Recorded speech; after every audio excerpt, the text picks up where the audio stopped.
Okay, welcome to the video on hybridization. In order to start this conversation, we need to think about carbon and how it bonds.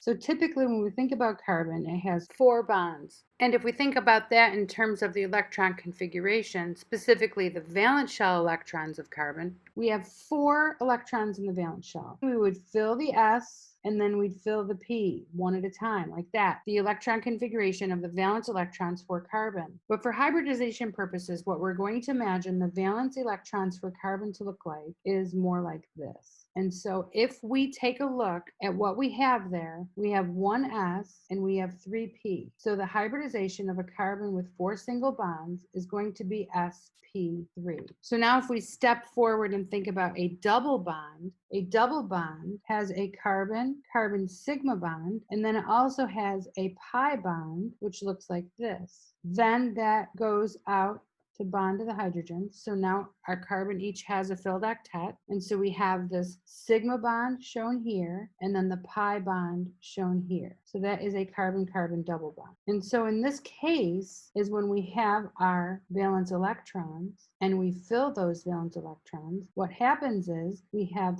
4, but this one right here is actually part of the pi bond. So that electron is removed from the mix.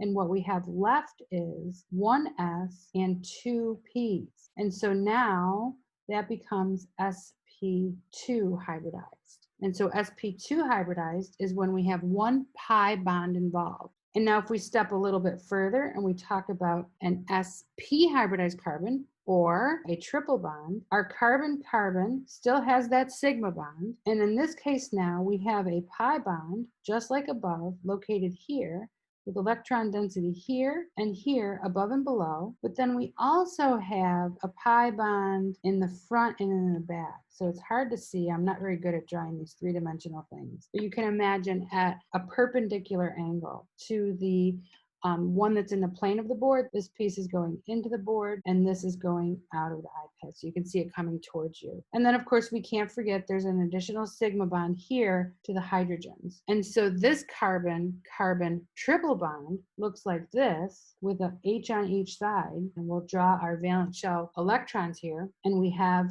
all 4 valence shell electrons. And so it turns out that these 2, one is that, and 1 is that. So these 2 electrons are used up in the 2 pi bonds of this compound. And so what we have left is 1 S and 1 P.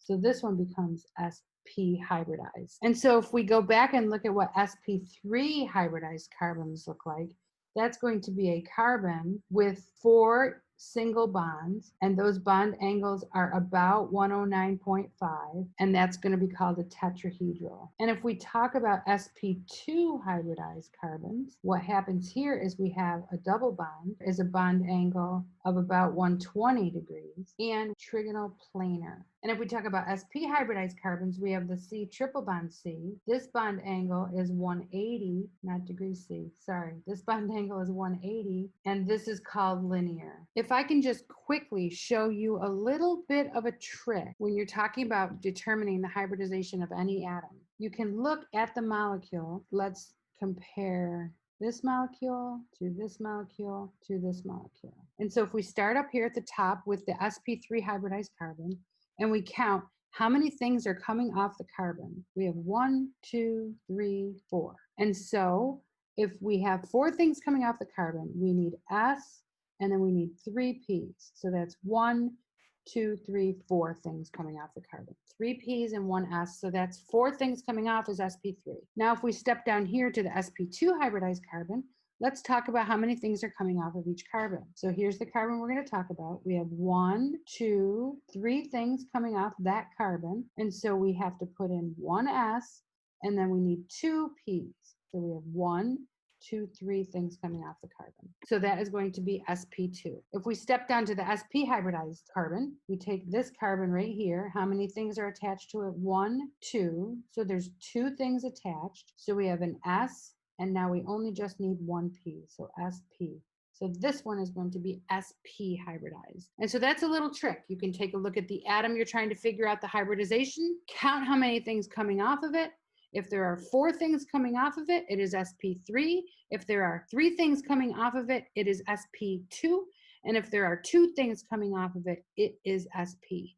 So that's your little bit of a trick, and I have to just follow that conversation up with lone pairs count. So just super quick, NH3 with the lone pair there. How many things coming off of that nitrogen? 1, 2, 3, 4, 4 things. So it's sp3.